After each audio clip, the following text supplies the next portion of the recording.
Hi everyone, welcome to Peterson Wealth Services Point of View. Shaun Peterson and Billy Peterson here.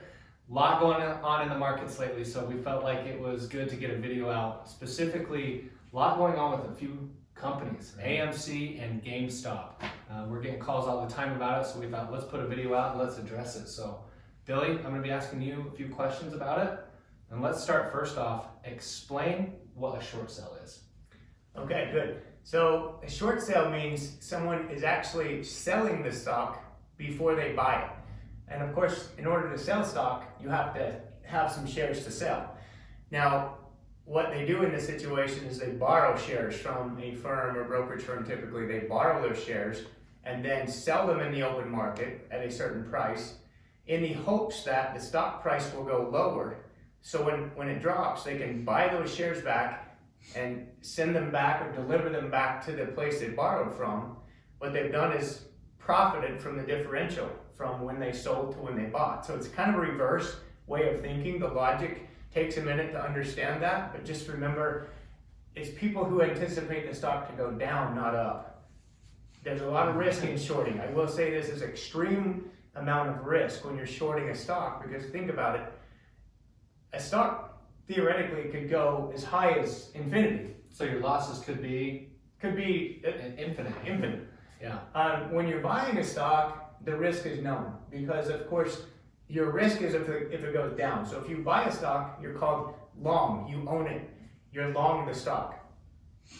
You know your risk, because if it goes to zero, that was your investment. If you paid $50 per share for the stock and it goes to zero, you lost $50 per share. Okay, so hopefully that makes sense. And so what was happening is there was a lot of hedge fund managers that were short GameStop. Right. And then this Reddit group got involved. Right. What happened? So traditionally you're going to have market forces going in both directions, right? And that kind of helps make the market. It makes liquidity. It provides money and interest in the market. So companies like these hedge fund companies, they do serve a purpose. They're evaluating companies all the time and determining if a company, for example, may not have great prospects. Their business model is not keeping up, or they're not going to be able to have profits. There's competition coming in, things like that. So GameStop's been one where these short sellers, these hedge funds, just looked at it and said the business model doesn't work. Most of these companies are going online now. They sell everything online, video games, consoles, everything is done electronically. Yeah, you just download a game to your console. You can download anything. So GameStop is kind of the old traditional go into a store retail, and their financials are okay. They've got enough cash to last for a year or two, but the future doesn't look good as far as their business model. So right. These hedge funds pile on. Now I will say this, sometimes these hedge funds, they can manipulate a stock. They can push the price down, and unfortunately they do that with an intention, because they see a stock price drop and they try to get the price of it below certain levels. There's a certain thing called covenants that are listed or provided by banks. So if a company goes out and obtains financing or a loan, the financing terms say that if your stock price drops below a certain price, say $10 a share, these covenants kick in and the bank wants a bunch of money to restore their faith in the business. Right. So if these short sellers push the price down far enough, in other words, they're selling, and no one on the other side buying to stabilize the price drops below these covenants, the company starts to suffer and scramble, and it's like a self-fulfilling prophecy. Right. Sooner or later it's going out of business. The hedge funds made a bunch of money, but in terms of, was it fair, was it right, did they force it? It's kind of like a pack of hyenas jumping on a carcass. They're all going to take off and just swarm around it. It's not a real pretty way to look at how they get involved in some of these businesses. So what the Reddit users do? So the Reddit users took the opposite approach. A lot of these folks are sitting around, a lot of them are not working right now or staying home. And I'd say some of this is due to their boredom. Yeah.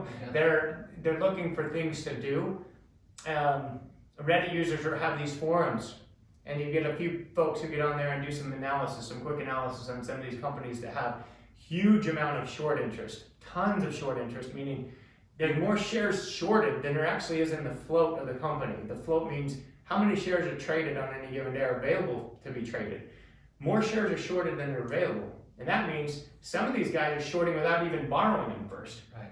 They're actually doing a naked short. So they haven't even borrowed the shares to deliver back. They're so sure that that stock's going to go down that they're doing it without any coverage. And that's even more risk, astronomically more risk for these hedge funds. So Reddit users said, hey, there's enough of us. There's hundreds of thousands or millions of us out there. And if we get enough people, we're all going to go in there and buy the stock. And we're going to do what's called a short squeeze. We're going to force these hedge funds, they call them the bad guys here, we're going to force these guys to have to cover their short.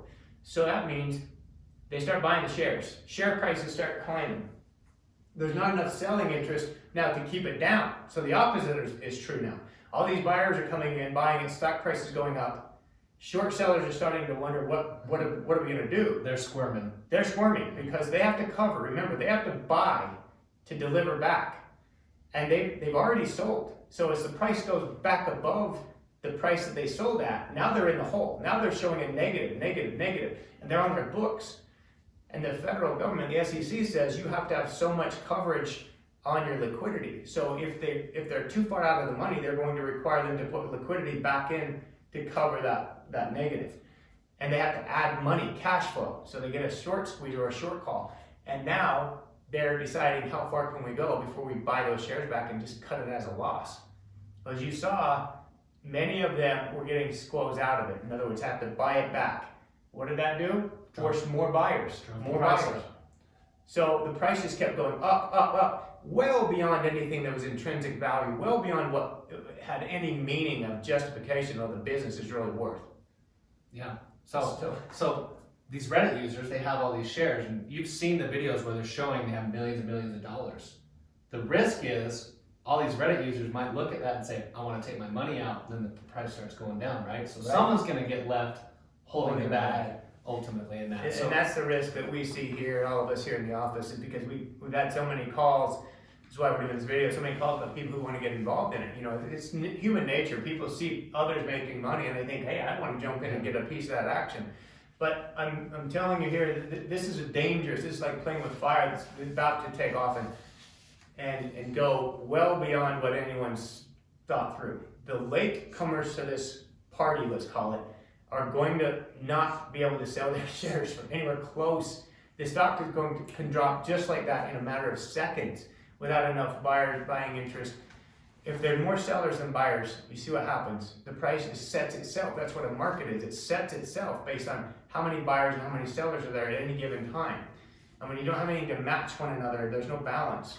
Okay, it gets way distorted too quickly. So now you have even brokerage firms who are wanting to buy the shares because they have so many people wanting to short it again, and they know that they'd like to sell their shares. Because, for example, let's say the brokerage firm XYZ has 10 million shares of this GameStop on their books that they've loaned to other hedge funds. And these hedge funds are now thinking, what am I going to do? They have these shares borrowed. They're paying an interest rate to borrow these shares. The brokerage firm is seeing how much the stock is worth. And they're saying, we can make a ton of money if we get these shares and we can sell them. Right. So they want the shares back. And they're trying to get them back so they can sell them on the open market and clean up. And so now they want to get out of it, but they can't because they don't have the shares. So they're out there trying to buy some shares in order to sell them. So they're doing the opposite. A lot of people buying, wanting to get back out. It's all going to settle in the end. And when the dust settles, you're going to see the stock trade right back down to where it was. And that same thing with AMC. And now today you're starting to see that they're trying to take a corner in silver, in actually the commodity silver, because there's so much short interest from these hedge funds on silver. You know, up until now, we haven't seen any inflation over the last several years, and many firms, including ours, have been concerned about inflation. And when you print this much money from the federal government, you're going to assume that inflation has to be an outcome of that, right? The dollar has been watered down so much that that means inflation, that dollar is not worth as much as it used to be because they've printed so many more of them. That's an issue, and we start to see that, and these Reddit users are starting to wonder about that too. So in a way, you're thinking these hedge funds serve a purpose, and in a way, you're thinking the Reddit users serve a purpose. But I'm telling you right now, both groups think they're smarter than they really are. And we see this time and time again. It's kind of, I don't want to sound cruel, but in a way it's like they got what was coming to them. They think they're so smart in a lot of these cases. And we saw this back in 2009. Shaun, remember when we had the mortgage bubble? I do. And many of you have seen that movie, The Big Short. It explains it quite well. Was what some of these firms were doing in selling, repackaging these mortgage loans, these collateralized mortgage obligations. And many of them were absolute garbage. Yeah. And they repackage them and think they're so smart in these quantitative models that they're going to make money, they're going to be okay, and they're going to lessen the risk. Well, again, they're too smart for their own good. The markets they've been doing what they do for hundreds of years, and you can't manipulate something into creating something else that it's not. Yeah. So bottom line is, we don't advocate trying to jump on something that has no intrinsic value. And these stocks are going beyond anything logical. I think we look at it as it's not investing. What they're doing is not investing. It's gambling. It's stepping up to the craps table, picking a number, and rolling the dice. Exactly. That's not what we do here. We're going to buy good companies for the long term. We say long term, and we're buying them long too. So we don't short sell, we don't engage in that, and we don't promote it. And just lightly, same thing with Bitcoin. We think it's manipulation and something that we're not ready to get behind yet. So a lot going on in the market with all that. So very good explanation by Billy. We're keeping a close eye on it. Yeah, we do. We have to all the time. I mean, people wonder, is this possible that could this happen with any company? And technically, I guess it could. But what they're trying to do is find the ones that have extreme amount of short interest. Now, what would prevent all these hedge funds from piling on to a company, for example, that we own in our model, and saying, hey, we were going to start shorting this? Well, I mean, it could happen. I mean, honestly, it happened with Tesla just a year and a half to 2 years ago. They did not believe Tesla had the sustainability or the financial backing to make it. They had a lot of debt. So I can still remember the reports. More than half of the analysts covering it felt like Tesla was going bad business within a short period of time. Now look at it, and the lids come off. So I mean, is that speculation? Is that there's a long-term potential for it? We still think it's got great long-term sustainability. I think so too, and I think that's why the markets are good, because people will see value and they'll balance out. They'll push out the short seller. So where there's opportunity, people are going to jump on board and level that out and not let it be. A GameStop is obviously a company that was struggling. I think they're right on the verge of bankruptcy. So of course there's going to be a lot of short positions. Yeah, you're going to see short positions. These hedge funds, like I said, they're studying it. They're actually doing their research to find companies that are weak. Right. And think about it in nature, in the wild, and they look for the weak animal and they attack. That's what they go after. It's the easiest kill. And so that's what they've been doing with some of these businesses, and they've been doing it for years. And that's why SEC regulates says GameStop every quarter you need to report your earnings, and people are going to start seeing their business isn't going up. It just isn't. They're on a downward trend. So you start getting a bad earnings call here or there, people start selling, then it returns back to intrinsic value. Intrinsic value is what bottom line is. So we look for the companies that have sustainability, but also what the future looks like. So these earnings reports, people look at the number, the earnings, but the big thing how the stock trades afterward is the future projections. Right. So what's going to happen now down the road? And we've always said the stock market doesn't trade on today's number or today's expectation. It trades on 6 months from now expectation.